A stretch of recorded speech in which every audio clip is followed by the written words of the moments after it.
Hi, everyone. I hope you're hanging in there. I know this is a tough time. Governments across the world, including here in Alberta, continue to trample on your liberties, your freedoms, your businesses, and your jobs. And most horribly, they are hurting the mental and physical health of our children. They are causing suicide, overdoses, and preventable deaths in unprecedented numbers. Millions died for the right to assemble freely, and now we have the government telling us who we can and can't have in our own homes. It's awful. But they do it, they say, to keep us all safe from this heinous virus. Depending on the politician, this is either a statement stemming from ignorance and fear, or, in the case of others, it's a flat-out lie, and it's in furtherance of their agenda. And it is one such agenda I wish to touch on today, as well as what we in Western Canada need to do about it. Over the years, you may have heard of the UN's Agenda 21, or Agenda 30 as it is now called. This is not a conspiracy theory. This is the primary mission statement of the United Nations and its members, of which Canada is one. They officially call it their 2030 Agenda for Sustainable Development. Here's the UN's promotional website explaining what this is. Take a look for yourself. Read it all, because this, as I will show you, is the document governing all of the actions of our nation's current Prime Minister, Justin Trudeau. This is his plan. It's his playbook, my friends. One of the goals of Agenda 30, which are all described on this website entitled, is entitled Climate Action. You can see it here on the website. So brace yourself as you take the red pill and follow me here. Quote, as countries move toward rebuilding their economies after COVID-19, recovery plans can shape the 21st century economy in ways that are clean, green, healthy, safe, and more resilient. The current crisis is an opportunity for a profound systemic shift to a more sustainable economy that works for both people and the planet, unquote. It goes on. This includes, quote, the acceleration of the decarbonization of all aspects of our economy, unquote, and making sure that, quote, fossil fuel polluters must pay for their pollution. It continues, quote, to address the climate emergency, most pandemic recovery plans need to trigger long-term systemic shifts that will change the trajectory of CO2 levels in the atmosphere. Taking these on board now as part of the recovery planning can help the world build back better from the current crisis, unquote. Build back better, huh? Where have I heard that before? I think I saw a video about that. Building back better means getting support to the most vulnerable while maintaining our momentum on reaching the 2030 Agenda for Sustainable Development and the SDGs. Canada is here to listen and to help. My friends, that was your Prime Minister adopting Agenda 30 in no uncertain terms. It means he is adopting, and in his words, accelerating all of those Agenda 30 goals that I pointed out, including the acceleration of the decarbonization of all aspects of our economy. Let's be perfectly clear here.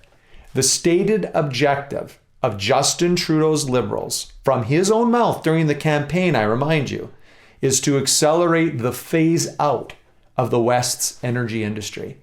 So everyone listening to this, whose family or business relies wholly or partially on a healthy energy industry in Alberta, your family and business are in the crosshairs of Canada's federal government. Plain and simple. But wait, there's more. Mr. Trudeau also spoke about a great reset. Listen again. This pandemic has provided an opportunity for a reset. This is our chance to accelerate our pre-pandemic efforts to reimagine economic systems that actually address global challenges like extreme poverty, inequality, and climate change. So what is this great reset? Well, for that, we go to the World Economic Forum. What's that, you say? Well, their website doesn't mince too many words. Quote, taking place in the United Nations General Assembly, the World Economic Forum Sustainable Development Impact Summit will convene leaders from government, business, international organizations, and civil society, along with a diverse group of experts and innovators to initiate, accelerate, and scale up entrepreneurial solutions to tackle climate change and advance sustainable development. Translation. This is the forum that globalist world political and economic leaders like Justin Trudeau attend to coordinate with others on how to implement the UN's Agenda 30 Sustainable Development Goals. And look, they even have a full explanation of what this Great Reset is that we keep hearing about from our glorious Prime Minister. This is from their website. Quote, "The COVID-19 crisis and the political, economic, and social disruptions it has caused is fundamentally changing," keep hearing that word, fundamentally changing the traditional context for decision-making. Leaders find themselves at a historic crossroads as we enter a unique window of opportunity to shape the recovery. This Great Reset initiative will offer insights to help inform all of those determining the future state of the direction of national economies. The Great Reset initiative has a set of dimensions to build a new social contract that honors the dignity of every human being, unquote. So what does this Great Reset look like in real life? Well, let's let the globalists speak for themselves here in their view of what that means. This is a World Economic Forum propaganda video of which the world of what the world will look like in 2030 and what it should like in 2030. And it was recently just taken down by the World Economic Forum. Brace yourself.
Now, a 10-minute webcast is not enough time to delve deeply into all of what you just saw and everything included in this agenda.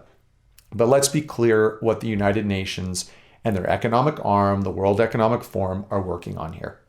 As the video states, the globalists want to end business, ownership, and personal property as we understand and define those terms today. And apparently they think we'll be really happy about it. So how will they do that? The answer is in various ways. And this is all mapped out right on their website. First, they will transition the world from shareholder ownership of companies to stakeholder ownership, meaning you won't really own for-profit companies anymore. Businesses will be told by the government what they can and cannot sell, just like we see a lot today during the COVID pandemic. Some businesses will be illegal or taxed and regulated for the purpose of being phased out of existence entirely, as the video and the websites have all stated. This includes specifically the abolition of all fossil fuel related companies. Businesses and individuals will also be told by the government what their CO2 footprint can and can't look like. For agriculture, specifically for ranchers, they'll be told what they can and cannot produce, or they will be taxed in a manner that will make them obey or go bankrupt regardless. The Great Reset also calls for a massive redistribution of wealth. And I'm not talking about higher taxes for the wealthy here. I'm talking about world equalization payments.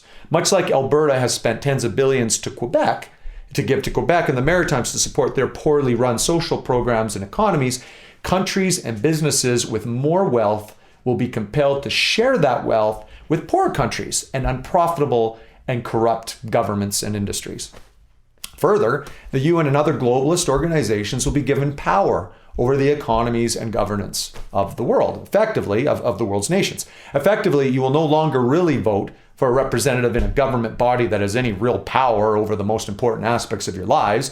Communications, media, economic policy, trade policy, health and education, all of it will be governed largely by a centralized, primarily unelected set of bureaucrats. For example, the United Nations, the World Trade Organization, the World Health Organization, and the World Economic Forum, to name a few. This is not a conspiracy, folks. This is happening before your eyes.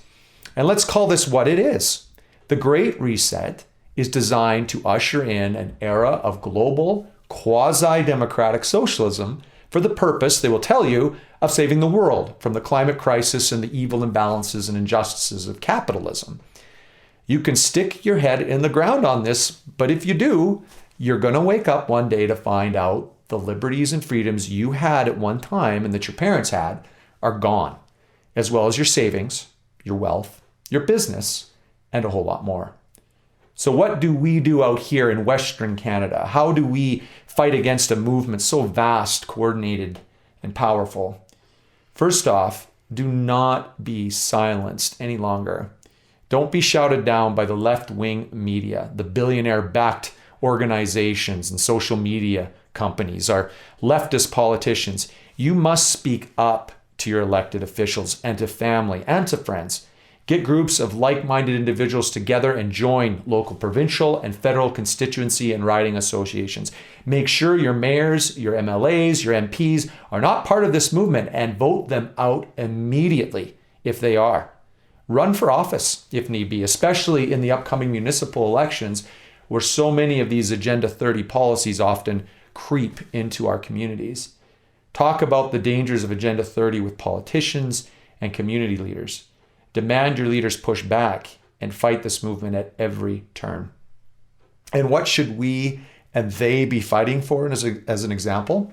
Well, for one, push for the decentralization of government power back to the local level wherever possible. Bring decision-making back to our local towns, cities, and provinces. For example, our federal Canadian government wields far too much control and power over the provinces, especially over Western provinces such as Alberta and Saskatchewan. Ottawa has been using this control to rob us and our families of our resources and wealth for years in order to buy votes in other provinces using socialist policies like equalization, carbon taxes, the NEP, and various others. Now, under Agenda 30, and as Mr. Trudeau stated during the election, Ottawa's goal is now to phase out the West's oil and gas industry altogether. The only effective way to fight this economic tyranny, and that's what it is, tyranny, is for our people to take back the power to make decisions here in the West that will benefit our men, women, and children. We do this by first replacing the RCMP with a provincial police force accountable to us here in the West. We do it by collecting all taxes and remitting to the federal government only what is theirs after first taking back what they stole from us in equalization the prior year. We do it by opting out of all federal control and programs seeking to govern our pension plan, natural resources, health care, or education. We use every single tool at our disposal to force Ottawa to give back power to the people of the West. It may mean tense times. It may mean civil disobedience where appropriate. But we have to do this. Because if we don't, my friends, Ottawa will bleed us dry. It will destroy our economy and our freedoms. And we will be under the control of primarily unelected leftist globalists dead set on imposing their agenda on our backs without a second thought of how that agenda will destroy the lives of the communities and the people that we love. We cannot let that happen. Think for a moment about what is happening around the world with the so-called COVID crisis. In the name of this crisis, governments have shut down entire industries and economies, destroyed countless businesses, confined families to their homes, segregated seniors against their will, denied medical treatment and procedures that weren't COVID related, forced us to wear non-medical face coverings. All of these things were unimaginable just a year ago. They aren't unimaginable anymore. And so many have gone along with this, being told it was their civil duty to do so. So ask yourself, when the COVID crisis is over and the globalists go back to the climate crisis, as they call it, do you really think leftists like Justin Trudeau won't learn and apply what has happened here to their so-called climate crisis? Frankly, it's not only possible, it's entirely likely that these politicians and globalist billionaires will try and use many of the tactics deployed to address the COVID crisis to now fight their even more deadly climate crisis. After all, COVID just kills people. CO2, well, it will kill the planet, according to them. If a few million have to lose their livelihoods and a few billion their right to free speech to save the world, well, that's certainly great justification, is it not? It's coming. Be warned. And let's do something about it together. Stay safe, strong, and free. That's my take, unfiltered. See you next time.